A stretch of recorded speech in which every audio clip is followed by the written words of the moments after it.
ఈరోజు హిందువులపైన బంగ్లాదేశ్లో జరుగుతున్నట్టు మారణకాండ గురించి మేము ఏర్పాటు చేస్తున్నటువంటి ఈ సభను కవర్ చేయడానికి వచ్చినటువంటి జై స్వరాజ్య టీవీ వారికి ప్రత్యేక ధన్యవాదాలు తెలుపుతూ అందరికీ జై శ్రీరామ్.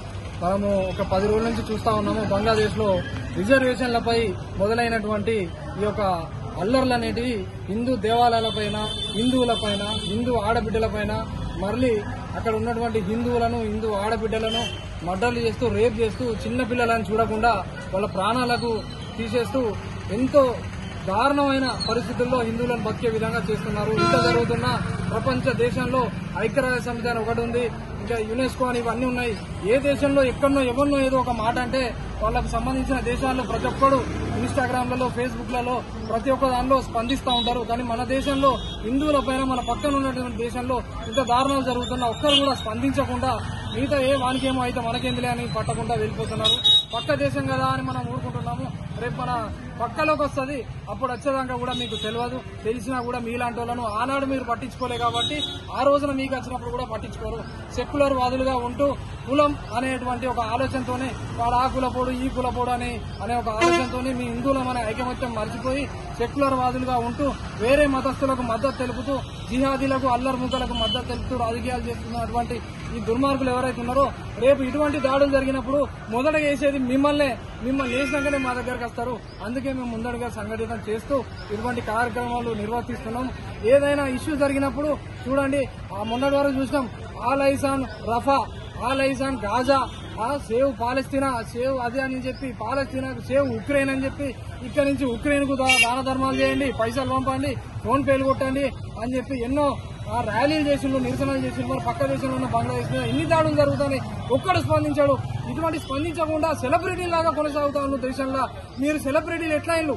మీరు ఎప్పుడైతే మీరు సెలబ్రిటీలు అయిందో ఏ విధంగా అయిండ్రు? మీరు బాలీవుడ్ హీరోలు అయిందా, హాలీవుడ్ హీరోలు అయిందా, బాలీవుడ్ బాయ్సాలు అయిందా? మా పైసలతో ఉంటారా మీరు బాలీవుడ్ హీరోలు అయింది, హాలీవుడ్ హీరోలు అయింది? మేము చూస్తాం, మేము క్రికెట్ చూస్తాం, మీరు క్రికెట్ స్టార్లు అయింది. రేపు వాళ్ళకి ఏదైనా వస్తే మాత్రం ఎంబడి పెడతారు ట్వీట్లు. వాళ్ళకి ఏదైనా ఇబ్బంది అయితే మాత్రం ఏదో అన్యాయం జరిగిపోయినట్టు చేస్తారు. వాళ్ళు ఒక మాట అంటేనే ఇప్పుడు ఇలా ఇంత రక్తం కళ్ళ చూసినా కానీ ఎప్పుడు దానికి స్పందించాడు, ఓ ట్వీట్ పెట్టాడు, సంఘీభావం తెలిపాడు, ఏం మాట్లాడారు? మరి ఎందుకు మీ నోర్లు మూతపడతాయి?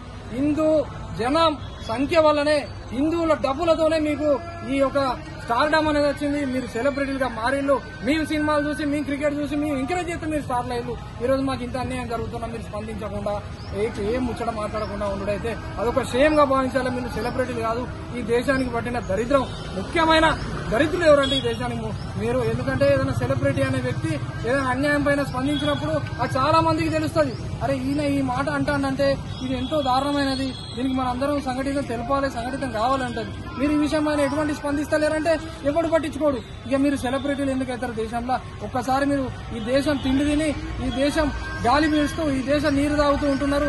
ఈ దేశంలో ఉన్నటువంటి మెజారిటీ ప్రజలకు ఇంత దారుణాలు జరుగుతాం, మీరు స్పందించకుండా ఉండడం అయితే చాలా దారుణమైన విషయం. హిందువులు కూడా ఎవరైనా మీరు ఏంటిదని అడిగితే హిందువుల్లో మేము రెడ్డిలం అని చెప్తారు, మీరు కాపులం అని చెప్తారు, మీరు కమ్మలం అని చెప్తారు, మీరు కుమ్మలవరం అని చెప్తారు. అదే ముస్లింలో క్రిస్టియన్ అడిగితే నేను ముస్లిం క్రిస్టియన్ అని చెప్తాడు. మనం కులం అనే కట్టుబాట్లతో ఉండి ఈ రోజు మనం విడిపోయి ఎవరికో ఏమైతే హిందుత్వం అట ఏదో అయితే మాకిందని అనుకుంటాను, పోతాను, ఇలా నరుకుతా ఉంటే అడిగిపోయి గుళ్ళ పోయి మొక్కుతా ఉంటారు. రేపు ఆ గుడిని కూడా పెట్టినా కానీ కుయ్యమంటలేరు. మా గుడి కాదు కదా, మా ఊరు గుడి కాదు కదా. ఏ ఊరు కూడా అయితేందిరా? ఏ దేవుడైనా ఒక్కటే, ఏ మతంలో దేవుడైనా చెప్పేది ఒకటే అన్నప్పుడు ఏ గుడి కూలగొట్టినా నీ గుడే కదా, ఏ గుడి కూలగొట్టినా నీ గుడే అని స్పందించవచ్చు కదా. కరోనా సమయంలో రోజుకు 2 లక్షల మందికి అన్నదానం చేసిన ఇస్కాన్ టెంపుల్, బంగ్లాదేశ్ లో ఉన్నటువంటి ఇస్కాన్ టెంపుల్ ను మొన్న తగలబెట్టి కాలబెట్టిలు, కృష్ణుని బొమ్మలను తీసి బయట వేసిండు. ఇంకేం మంచి జాతిరా మీది? ఇంకేం నీచం? ఇంతకంటే నీచం ఇంకేమన్నా ఉంటుందా? మీకు తిండి పెట్టిన జాతిని ఇంత దారుణంగా చేసిందంటే, మీకు తిండి పెట్టిన గుడిని ఇంత దారుణంగా చేసిందంటే మీ ఇళ్లలో ఉన్నటువంటి మహిళలను వాళ్ళు ఏ విధంగా చూస్తారో ఒకసారి ఆలోచించాలి. బంగ్లాదేశ్ ప్రధానమంత్రి ఆమె ఒక మహిళ, 70 సంవత్సరాల వృద్ధురాలు.